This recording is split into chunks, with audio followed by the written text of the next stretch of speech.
When you're using someone who, let's say, comes in with a particular skill, let's say that you don't know how to do that skill, how are you vetting them? How do you work with that type of person? Yeah. I mean, I find that this is something which I like learned after years and years and years of screwing it up. How to interview, how to actually vet for certain skills. So there are certain skills that I need and that I need someone to bring in that I don't have, right? And there are certain things I need them to do, certain situations I need them to be able to handle. And the big mistake that I realized is I didn't do enough thinking about those things before I started talking to people. Like I didn't really have a list of skills. Like I thought, oh, I need a writer or something, but I didn't really think about the exact scenarios or have them written down on a piece of paper. And I didn't think about all of the gotchas or all of the scenarios that could come up that we want to avoid. So now, if someone has a skill that I'm not very familiar with, I'm going to ask for details. And I may not understand the details, but I ask for details because what I find is people who have actually done it before can give me a story. And I usually phrase the interview question as a tell me about a time when, tell me about a time when you did this, or tell me about a time when you did this.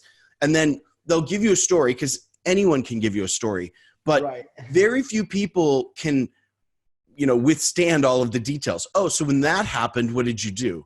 Oh, okay. Well, when that happened, what was your reaction?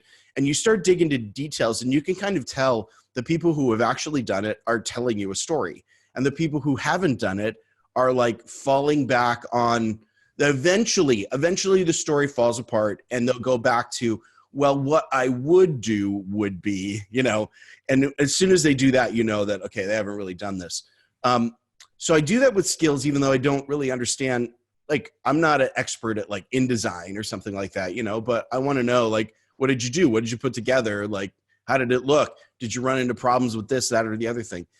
And then the other thing is scenarios, because the biggest challenge that I've had with freelancers, and I think other people have as well, is that you bring them in, you ask them to do stuff, and then nothing gets done, or they just disappear, or you don't hear anything for 5 days, and you think everything's going well, but it's actually not.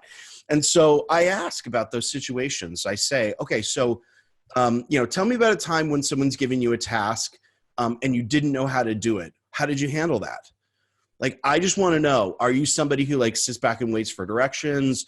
Are you assertive and ask for advice?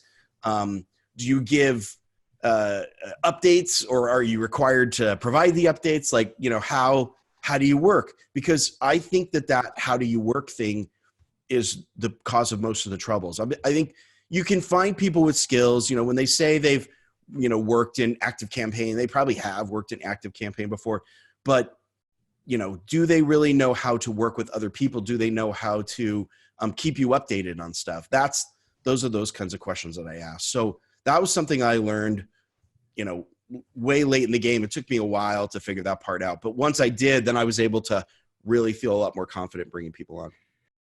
Well, when you're using a virtual assistant, how do you go about onboarding them? Yeah. Also something that I learned the hard way.